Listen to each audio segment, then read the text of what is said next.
In today's video, I want to go over Pokemon cards and Pokemon collecting and how it shifted my life and changed my life for the better, particularly during a time period in my life where things were going very bad for me, and how a simple thing like collecting cards had shifted my outlook on life in such a positive way. Growing up, I was a real big fan of Pokemon cards. I collected a lot of Yu-Gi-Oh as well, and I played and collected Yu-Gi-Oh and Pokemon for a long time throughout my childhood and even into my teenage years. And obviously when you're a teenager, your life changes and your life objectives change and things change. And as I got older and older and older and I was a young adult, I started going out and I wasn't really that focused anymore that much on collecting cards as a whole, though I always did, look over them, and I played some video games and I had things going for me in other directions, but it was always just a thing of it was in the past. But I met Chanel, which is my partner, who is an amazing person, but also then our daughter came out in 2018, and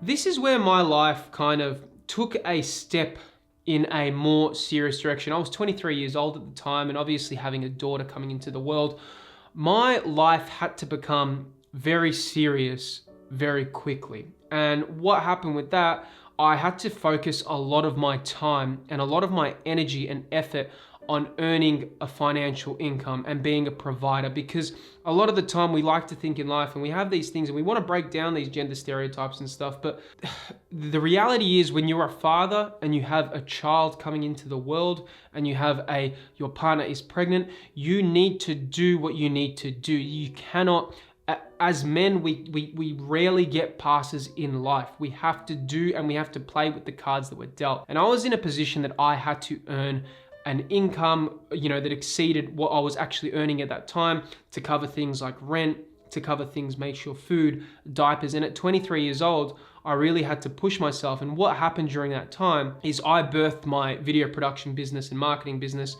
Dream Drop Studio, where I was doing a lot of freelance video production work, and I was doing a lot of work for clients, photography, and then I was also doing marketing roles as well, working at a company, and I was just really, really pushing myself and stretching myself really thin. But also at that time, I was experiencing something, and I had a lot of eczema at the time, right? And I know you might be thinking, oh, eczema, just something on your skin, it was scratching, but what happened to me while I was trying to fight for, earning an income, being a good father, being a good partner, and working on my career, I started developing really, really bad symptoms on my skin. And this was so damaging because my skin and my face was literally bleeding. No matter how much moisturizer I would put on my skin, there would be flakes coming everywhere. If I wore glasses, you'd be able to see flakes everywhere. It was painful. Man, it was so painful to live.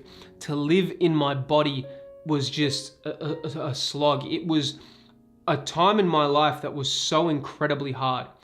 And it lasted such a long time. And I was going to doctors, I was doing everything I could. I couldn't put more steroids on my body because the steroid cream would put it down. But then the aftermath of 5, 6, 7 days later, my skin would literally be bursting. I'd be waking up with blood on my neck. And this started affecting my self-confidence in a way that nothing has ever exceeded in pain before.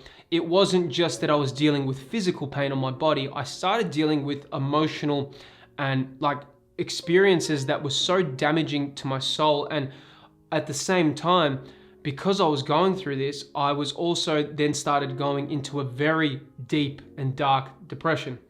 And it's something really hard when you wake up and you look in the mirror and you hate the person that you are. I think a lot of people, if they've ever experienced this, it's one of the worst experiences I think a human can go through. And I had Chanel, and Chanel was just trying to help me so much. She was doing everything, and she could see a person that was, I always found myself bulletproof. That was the person I was. Everywhere I went, I would try to meet everyone. I would try to do that, but I started losing that person, and I started becoming a miserable person with a horrible outlook on life, and I was also in pain at the same time, because it's not that I just looked horrible, right? I mean, the look of the skin is horrifying, but the way I felt, the pain, it's not like, my skin, it would constantly get infected. It was very, very challenging time. Throughout this period, I also had to be a father, and I was also navigating fatherhood, and I had to, going through this stuff, I also had to, go to work and help my daughter and play with her. She was only 2 years old at the time, and I would go, and at nighttime, I would order Uber Eats and all this food, and I would stuff my face with food to the point where I gained over 30 kilos. I was overweight, and as a dad, I had to make sure that I could provide for my family, because I had Aurora and I had Chanel, and I had to make sure that an income was still in this home. The more I researched about it, the more I saw Australia has one of the worst depression rates in the world. We have a men's mental health crisis, but yet no content creator, no movie, none of my friends on social media, no one was ever talking about this. So I just felt like I was in this, almost like this tunnel echo chamber of a life of everyone living an amazing life other than me. And I'm just giving you my experiences with how it went. Simple things like showering is difficult. And I have so many regrets of what depression took from me and the time it took away from my daughter during this time. It robbed me from those memories of my daughter that I don't think I'll never be able to get back. So I have to now work on that today to kind of pay a debt off to her of the father that she could only dream to have during that period. What was going on is because I was living in Queensland at the time. So Queensland's a part of Australia. My parents lived in Melbourne. So my parents knew what was going on. Chanel knew what was going on. And Chanel just said, you know what? And my mum said, why don't you come visit us for a while, Phil? Talk with your family, see how you go. Maybe things will get better. So I took that advice, and I got Aurora with me, and we went on the plane and we went to Melbourne. And I stayed with my parents, and what was really interesting is while I was at my parents, it was nice being with people, it was nice socializing. Of course, I still had the experience I was going through. And I went to my parents' home and I opened up my old collection, which hadn't really been updated from like 2015.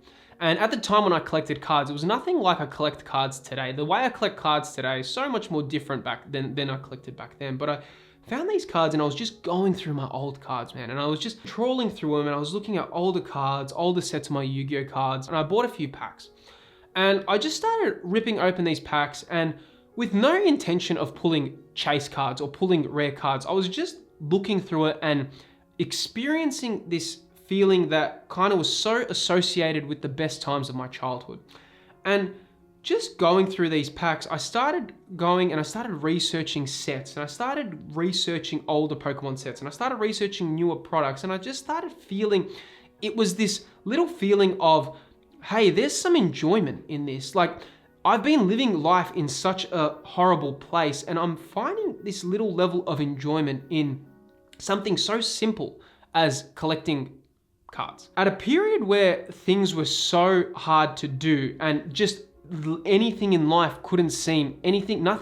seemed interesting, or nothing in life seemed that it could pull me out of this. Something about collecting cards and having collection goals and opening these packs, and you got like these little mystery packs and you do it, it started giving me a sense of excitement for life, in enjoyment in life again. It just gave me this little thing where I could collect, I could fill out my binder, I could research packs, and I was just looking forward to next Pokemon sets. There was this little period in my life that I thought, you know what?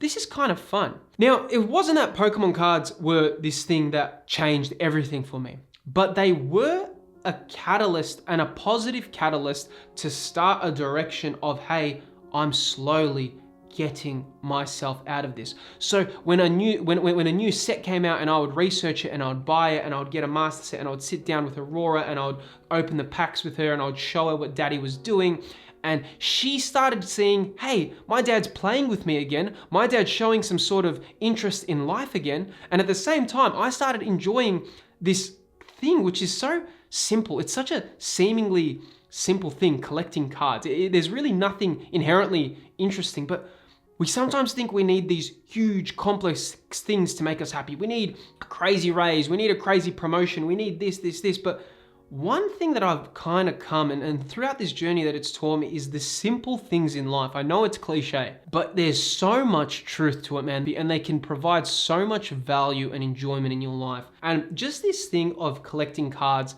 it started a little journey of me being able to get out of this horrible place. I was still eating really bad. So I kind of was on some sort of way to becoming better. But there was still one thing that was lingering. And that was I was overweight. Like literally, man, I went from being this healthy, fit, athletic guy to just really overweight. And you know, Chanel didn't mind. Chanel was like, you know what, Phil, I still love you, but I cared because my confidence of being overweight was obviously affecting me. And that's when I then got a personal trainer and I started really training hard, and I started eating super healthy, and I started shifting in a way, and I started seeing myself improve. And the things that were helping me was having goals, exercising, eating right, not overindulging in food, spending time with my daughter. And the father I am today, and you know, me and Aurora, we play every Mario game on Switch. We go through them. We're playing Smash Bros. And we've got this like little paper where we cross out the character once we unlock them. We're playing the adventure mode at the moment. Pokemon cards and Yu-Gi-Oh collecting, and that was just such a small stepping stone, and it was the first stepping stone of me getting better. And that's why collecting cards is such a little sentimental thing to me, and it's so important to me on a deep personal level, because I saw what it did and how much it helped me recover through a period where I felt all hope was lost. When you go through something like depression, you never, you know, we like to think that we conquer things, right? That's a thing that like, oh, I went through this and I conquered it. But doing my reading, doing my research, it's not something I ever hold that I've conquered in a way that, oh, it can't, because it's almost like it's part of the fabric of who I am now as a person. Meaning, yes, I have overcome the darkest point, but life is also like a wave. And there's going to be points where it goes back down and points where life is going incredible. But what I have done and the things I've learned, that the function of goal setting, having goals, you know, building this YouTube channel, spending time with my family, these are all things, eating healthy, okay? These are all small things that keep me in a stable position. But when I do, and which inevitably will happen because life is like that, there will be another period where things don't go my way, right? I have got these structures in place which can help me maybe deal with this a little bit better. And I wasn't equipped with those skills, you know, growing up, you know, and being a new dad and learning all these skills. So now I feel like I'm in a position that I know and I'm aware, I've got a bit more wisdom that life will inevitably one day maybe go a bit lower than I'd like it to. But, you know, the feelings of, you know, now I'm connecting with an audience on YouTube, you know, spending time with my family, doing things right, trying my best. And these are all little skills that I've developed. Life has definitely taken a positive upturn. And right now in the position I am and the way I feel and, you know, I feel much better, and I'm so proud of the accomplishments I've done, and I'm so proud to be able to share this. But I also want to make sure that if you are going through these things, please speak to someone, talk to people. You know, if you are, you know, with men and how we are, a lot of people say, oh, men, we're allowed to talk about our feelings, right? That's a thing right now. We say it, we're allowed, but there's still so much societal constructs that men have to behave in certain ways. Find some enjoyment, because enjoyment in life is so important. And, you know, I also want to make this video, but because maybe one day Aurora can watch it when she's older and she can know that dad and how dad operates as a person is there's always a way out no matter what you're going through. Because while I do make Pokemon card collecting content, I also have a story in which I wanted to share with the world, because I think it's important for people to understand what I've been through. And, you know, having something to enjoy and just having things in life that you enjoy is really important. But thank you for watching the content, and I'm going to hope to see you on the channel soon. Thanks, guys.